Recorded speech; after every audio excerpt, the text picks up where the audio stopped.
যন্ত্র জীবনে কিছু হয় না, সেই কখনোই বুঝবে না।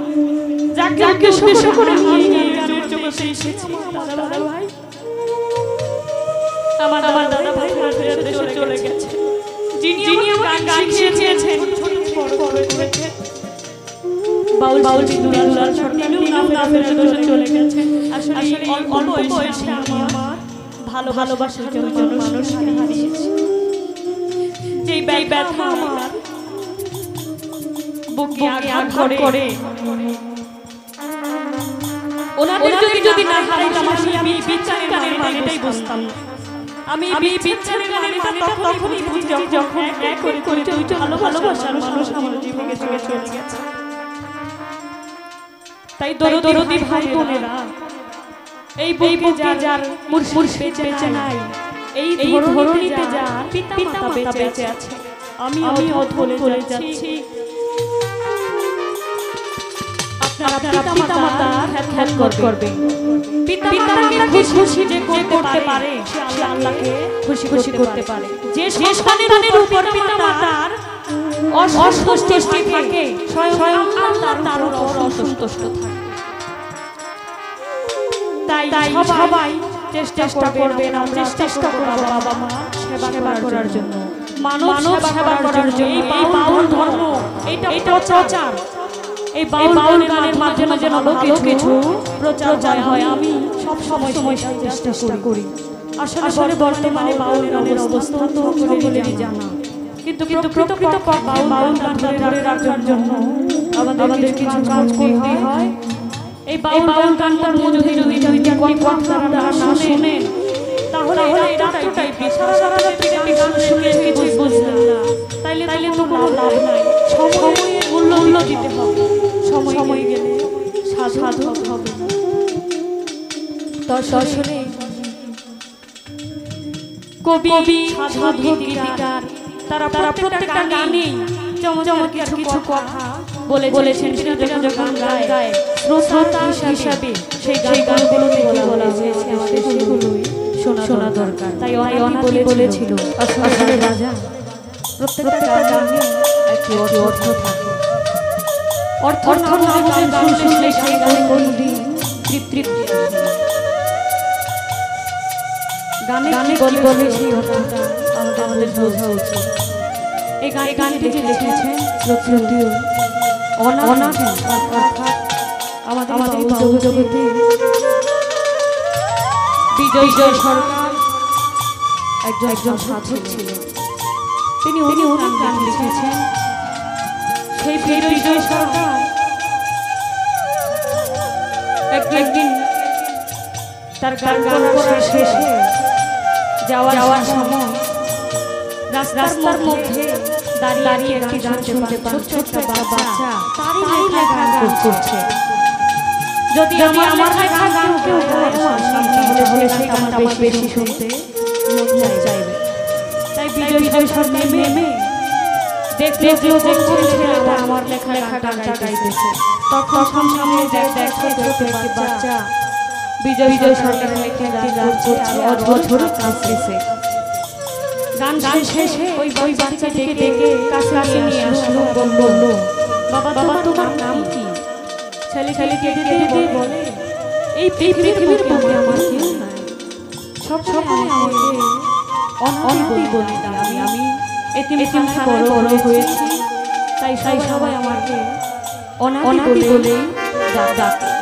তখন বিজয় সরকার বললেন, তুমি যে গান করেছো এটা কার লেখা গান তুমি জানো?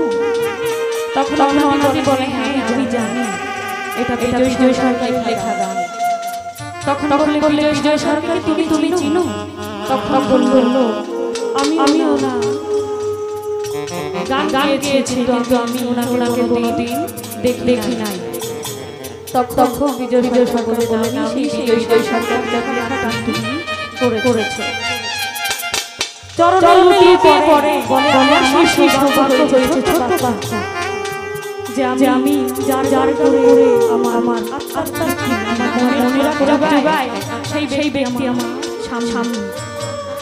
তখন বিজয় সরকার বলে, আমি যদি তুমি আমার সঙ্গে করে নিয়ে যাই, তুমি যাবে? অনাদি বলল আমি যাইতে রাজি যদি আপনি অনুমতি দেন।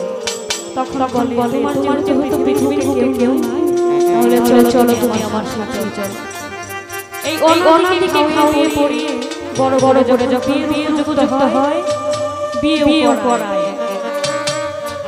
বিয়ে করানোর পর বিজয় সরকারের একটি প্রোগ্রামে নারায়ণ বাবুর সাথে অর্থাৎ তার মুর্শিদ বিজয় বাবুর মুর্শিদ গুরু ওনার সাথে গান করে।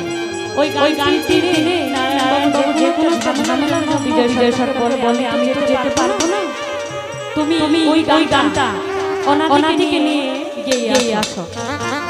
তখন বিজয় সরকার অনাদিকে ডেকে বলে নারায়ণ বাবু তো আসতে পারবে না, আজকে গানটা তুই আমার সাথে করবি, আসার সময় বৌমা নিয়ে একসঙ্গে আমরা ফিরে আসবো। তখন অনাদি বলে নতুন বিয়ে করেছি, ভেবেছিলাম শ্বশুর বাড়ি যাবো, তারপরের দিন বউ নিয়ে ফিরে আসবো। যাই হোক হুট করে একটি কথা বলে, কেন আপনার নারায়ণ বাবুর সাথে দেখেন প্রিয় বালাকে নিয়ে কোথায় যেন হারিয়ে গেছে। প্রিয় বালা হচ্ছে নারায়ণ বাবু ভক্ত মেয়ে। তখন বিজয় সরকার মনে অনেক কষ্ট পায়, বলে যাও তুমি নারায়ণ বাবুর কাছে যাও, গিয়ে দেখো নারায়ণ বাবু রোদের মধ্যে বসে বাঁশের মাথা পেছেছে।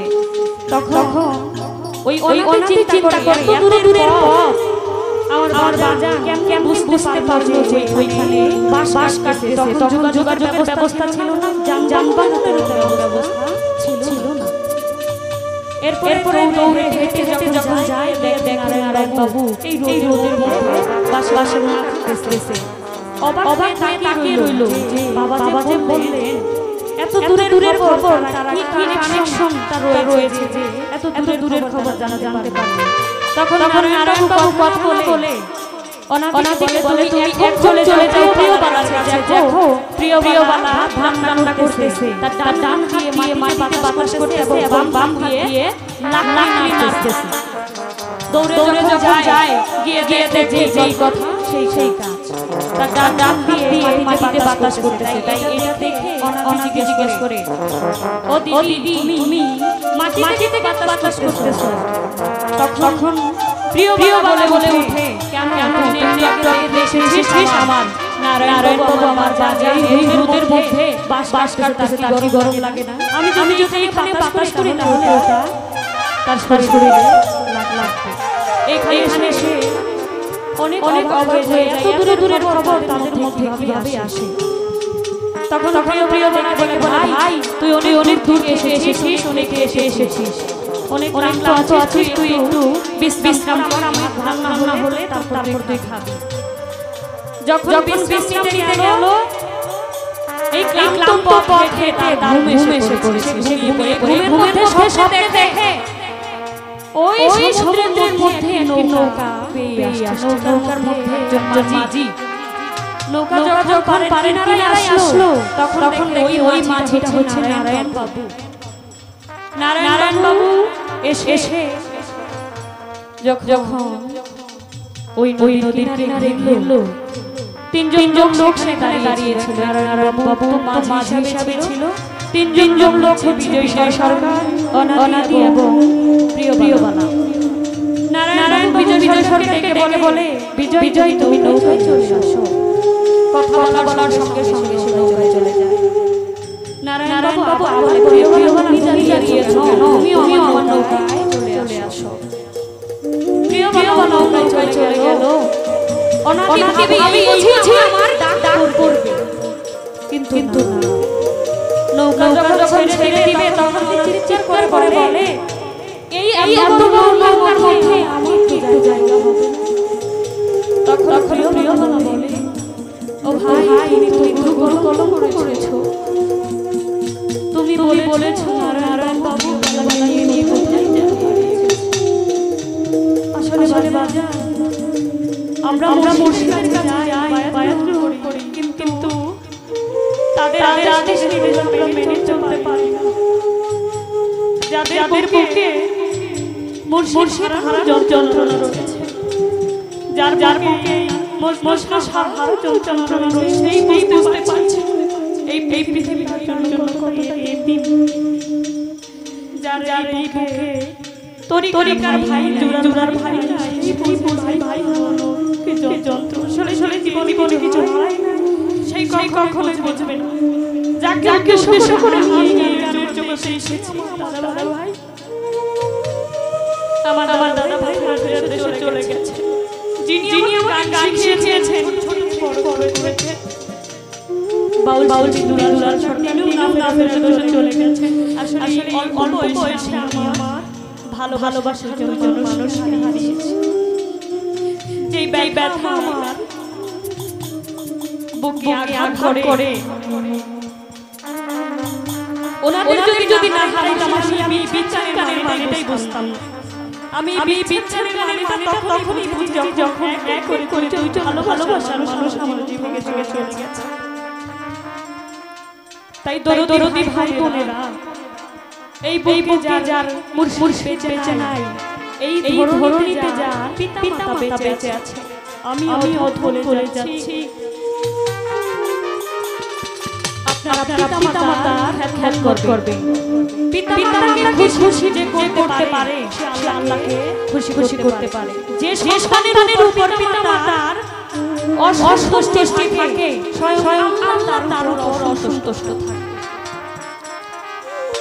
তাই সবাই চেষ্টা করবেন আমরা চেষ্টা করব বাবা মা সেবা করার জন্য মানব সেবা করার জন্য এই বাউল ধর্ম এটা প্রচার এই বাউল গানের মাধ্যমে যেন ভালো কিছু প্রচার হয় আমি সব সময় চেষ্টা করি আসলে বর্তমানে বাউল গানের অবস্থা তো সকলেরই জানা কিন্তু প্রকৃত বাউল গান ধরে রাখার জন্য আমাদের কিছু কাজ করতে হয় এই বাউল গানটার মধ্যে যদি কথা না শুনেন তাহলে এটাই সারা রাত গান শুনে কিছু বুঝলেন না তাইলে তো কোনো লাভ নাই সময়ের মূল্য দিতে হবে সময় গেলে সাধক হবে তো আসলে